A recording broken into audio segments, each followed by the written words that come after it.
So, I can assume na kasama nila Nika itong si Beyonce and maybe even the family. Pero bakit pupunta kanila Doc Lab? Siguro doon sila mag-uusap-usap.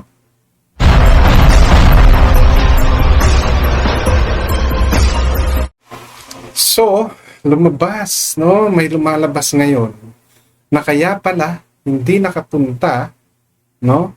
Sila Beyonce dung time na nagpatawag sa barangay itong si Bal Santos para magharlap-halap sila, no?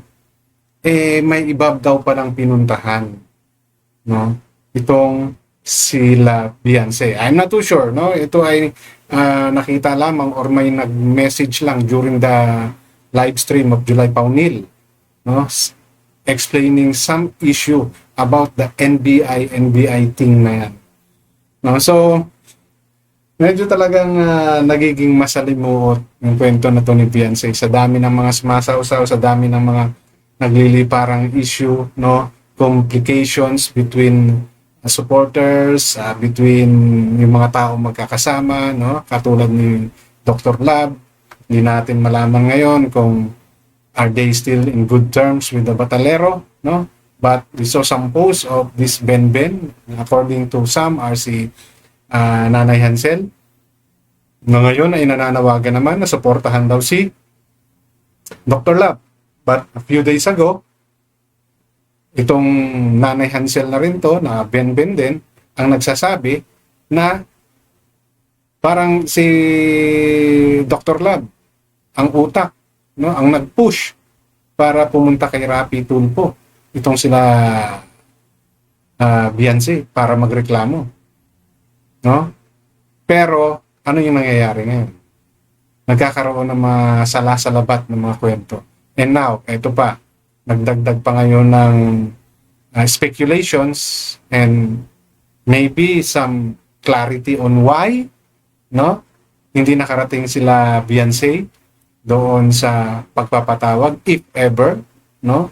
Kasi mayroon akong content na sinabi ko rin naman na if ever walang summon or invitation na binigay ang barangay kanila Beyonce, kahit na yan walking distance lang from the place nila Beyonce, may karapatan po siyang hindi pumunta kasi walang prior notice, no? Hindi pwede nating sabihin na panay naman ang announce ni Bal Santos, no? It cannot. There should be an invitation, diba? Prior to the date of their pag-uusap. So like this one, no? Yung pala may committed, no? May napagkumentan itong sila Beyonce. Katulad nung si-share ko sa inyong post, no, na kung saan nga may pinuntahan talaga sila Beyonce. Di ba? Na hindi malinaw. Naging malinaw lang nang dahil sa post na to na nag-comment doon sa live ni July Paunil. No? Yun yung pagkakaalam ko. But bago po ako magpatuloy, welcome sa aking channel. Kung bago pa lang po kayo sa aking channel, please don't forget to like, share, and subscribe na rin po. Yung pakihit ng notification bell para maging aware kayo sa aking mga upcoming content. Any comment, suggestion, recommendation, leave it on our comment section. Sa issue lang po tayo, walang personalan. At lagi po kayo mag-fact check para hindi po kayo mapagsabihan fake news. Okay, ano ba yung sinasabi ko? No, masyado nang bitin. So, ito po yung sinasabi ko na may nag-comment. So, we are not sure, no, 100% if this is legit, no? Kaya, lagi ko pong sinasabi, matuto kayong mag-fact check. Hindi porke po pinakita namin mga vloggers or nakita natin, paniniwalaan natin. This is just a reference or something, no, that we can use to at least lighten some questions that we have in mind. Katulad ko po, basta alam natin, hindi umaten sila Beyonce. Hindi pumunta, hindi sumumput nung nagpunta sa barangay sila Bal Santos. Nakasama pa nga raw si Edu. Diba? And may nakita tayong mga picture na ganon. Okay? Ako, gumawa ko ng content ko doon. Ang sinabi ko lang, kung walang summons or invitation ng barangay kanila Beyonce, no, they can, no, do whatever they want. Pwede silang hindi umaten. So, Yun pala, mayroong ganitong comment, no? Sabi, galing daw ito sa live ni July Paunil, no? Si Jasmika.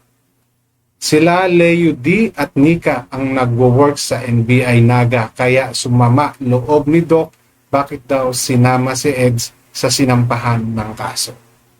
So itong NBI na to, naririnig na natin to, di ba?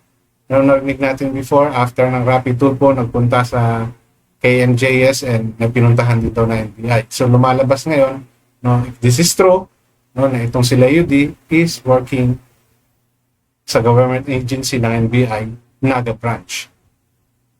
Bakit sumama yung loob ni Dr. Love? Yan yung parang question para din sa akin. Kasi, di ba, bakit napunta sa kanila at bakit niya sinuportahan si Beyonce? Because of what Edu did to him, to her. Di ba? Yung sa dilim, sa liblib na lugar. Pero bakit para sa statement nitong Jasmika, para sumama yung loob ni Dr. Love, nung sinampahan, sinama sa kakasuhan si Eds o si Edu. Diba? So, this is a question mark. So, totoo ba na yung ibang sinasabi ni Kapeso about kay Dr. Love na hindi siya dapat paniwalaan dahil may mga ganito siyang galawan? Diba? So, dumadami yung doubt ngayon, no? Kay Dr. Love. So, ano ba yung totoo, Dr. Love? No? And bakit nasabi ito ng Jasmika? Siya ba ay may first-hand knowledge about sa pangyayari na yun? Or isa rin lang itong marites na gumagawa ng kwento? No? So, hindi po lahat ng makikita ninyo dapat paniwalaan niya. Learn to analyze it. Diba? Paano niya nalaman na itong si Leo D ay nagwo-work sa NBI Naga? Ano yung pruweba niya? Sino ba talaga itong Jasmika na to? At bakit niya nasabi na nagalit si Dr. Love nung isinama si Edu sa mga sinampahan ng kaso? Tapos, anong kaso ba yung isinampa ni Beyonce? Diba? Sino ba ang kinasuhan? Kung si Edu yung kinasuhan, alam natin kung bakit. Because of the dinala sa liblib na lugar. Di ba? So, bakit parang lumalabas na pinoprotektahan ni Dr. Love itong si Eds? So, yun po, yung mga dapat yung intindihin at i-analyze. And of course, first of all, sino si Jasmika? Ano ang connection niya? No? Mayroon ba siyang mga kakilala? Or kakilala niya ba yung isa sa mga taong involved sa pagpunta sa NBI Naga? Ngayon, ito, another pa. Opo, nakasagutan ni Doc si Nika. Di pinapasok sa gate nila Doc galing NBI Naga. Sila Nika, nung time na nagpabarangay sila Kuya Bal.